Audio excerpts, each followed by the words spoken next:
SPC government college के MA previous के विद्यार्थियों के लिए आज हम फिर एक लेक्चर लेकर आए हैं जिसमें हम कांट की मॉरल फ़िलॉसफ़ी पर बात करेंगे।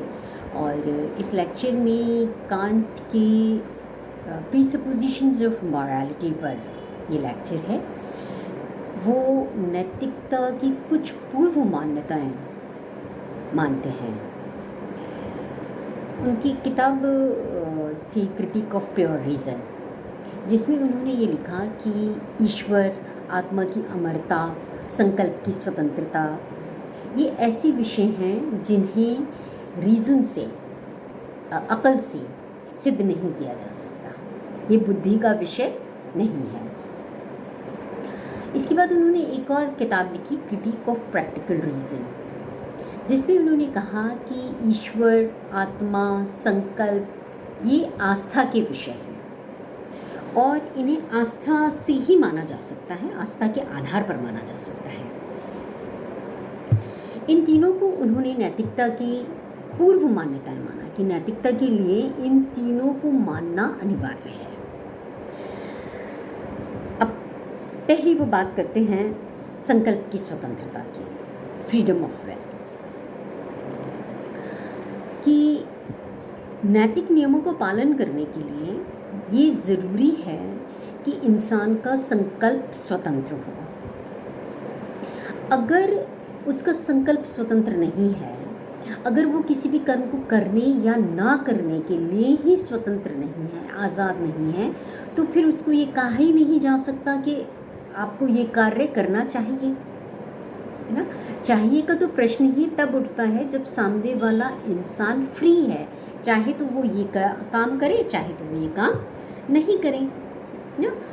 इसीलिए उन्होंने कहा कि अगर किसी भी बाध्यता से, किसी प्रेशर से, किसी भी तरह कंट्रोल होकर, वो चाहे समाज है, चाहे कोई अथॉरिटी है, चाहे ईश्वर है, चाहे प्रशंसा है, चाहे निंदा है, चाहे आपके समुदाय का प्रेशर है, किसी भी बल से, दबाव से अगर आप किसी नियम को फॉलो करते हैं, अगर किसी कार्य को करते हैं, तो उसका कोई नैतिक मूल्य कांट नहीं मानते।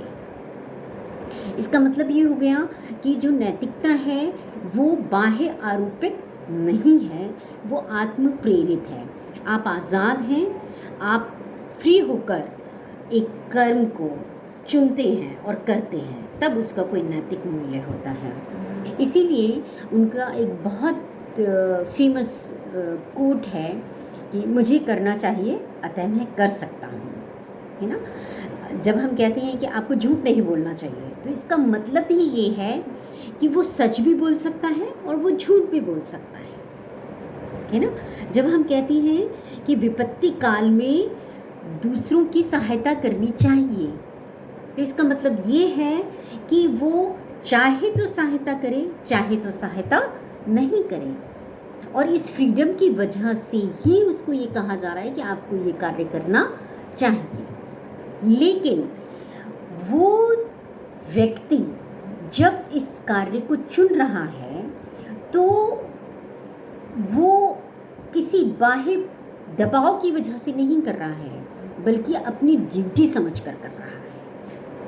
वो अपनी आत्म प्रेरणा से कर रहा है ना। कांट इसमें ये भी बताते हैं, इसकी एक दो तरह से इसको डिफ़ाइन किया जा सकता है संकल्प की स्वतंत्रता को, एक नेगेटिव सेंस में और एक पॉजिटिव सेंस में। नेगेटिव सेंस में हम ये कह सकते हैं कि वो संकल्प स्वतंत्र है जो किसी भी बाहरी दबाव में कार्य नहीं करता है ना। किसी के ऊपर भी कोई बाहरी प्रेशर जब नहीं होता है, तो वो संकल्प स्वतंत्र होता है। ये इसका एक नेगेटिव अपन कह सकते हैं कि अर्थ है। एक उसका पॉजिटिव मीनिंग ये है कि इसका मतलब ये नहीं है कि संकल्प स्वतंत्र है तो वो कुछ भी कर लेगा, उसकी जो मर्जी आए करे।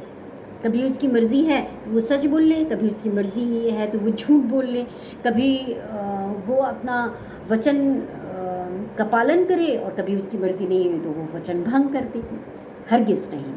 इसका मतलब ये है कि वो व्यक्ति अपने कर्म के लिए नैतिक नियमों का चुनाव खुद करता है। वो खुद सार्वभौमिक निरपेक्ष नैतिक नियमों को निर्धारित करता है, उनसे शासित होता है, ये ना। इसका मतलब मनमर्जी चलना नहीं है। अच्छा, अब अगर संकल्प की स्वतंत्रता नहीं हो तो क्या होगा? तो ये होगा कि हम कभी भी कर्तव्य की बात ही नहीं कर सकते। हम किसी भी व्यक्ति को ये नहीं कह सकते कि ये आपकी ड्यूटी है, ये आपको करना चाहिए, ये आपका फ़र्ज़ है, अगर वो स्वतंत्र ही नहीं है तो। फिर हम मॉरल रिस्पॉन्सिबिलिटीज़ की भी बात नहीं कर सकते।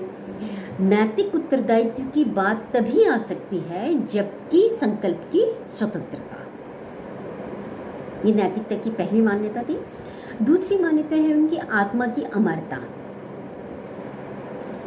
अब कांट कहते हैं कि नैतिकता के लिए आत्मा को अमर मानना अनिवार्य है। क्यों? वजह क्या है?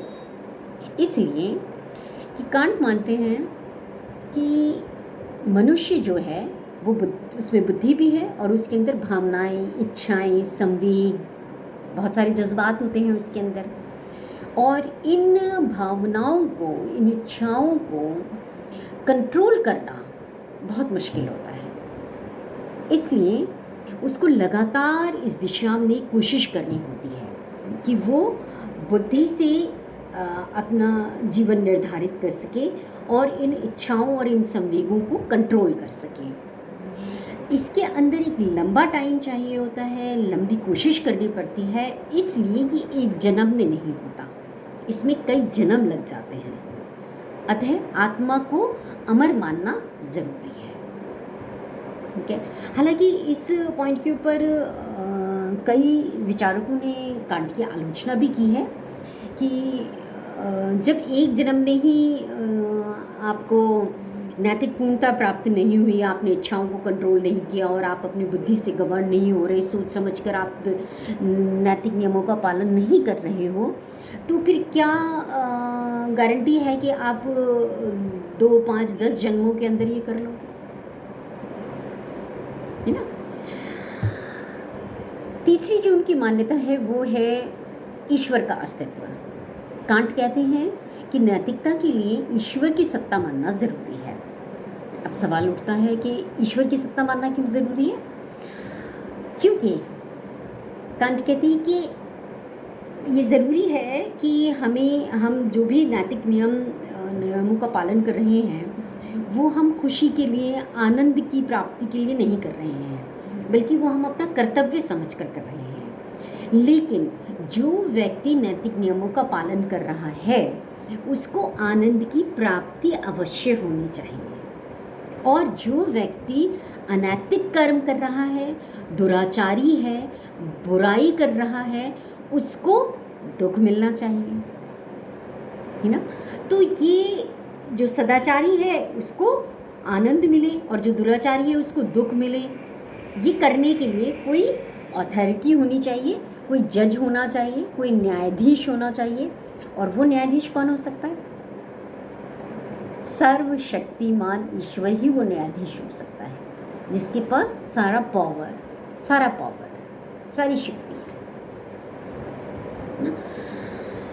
हालांकि यहाँ पर एक धार्मिक दृष्टि आ गई है ना, जिसको कांट पहले नकारते भी हैं, मानते खुद भी नहीं है कि ईश्वर की वजह से हमें कुछ नहीं करना चाहिए, लेकिन वो ये कह रहे हैं कि नैतिकता के लिए इस पूर्व मान्यता को लेकर चलना ज़रूरी है। ये नैतिकता की 3 पूर्व मान्यताएं कांट की हो गई। जो लास्ट और नेक्स्ट लेक्चर होगा उसमें हम कांट को इवैल्यूएट करेंगे, उनका मूल्यांकन करेंगे, और अब तक हमने कांट पर जितनी भी बातचीत की है उसको समराइज़ करेंगे। Thank you.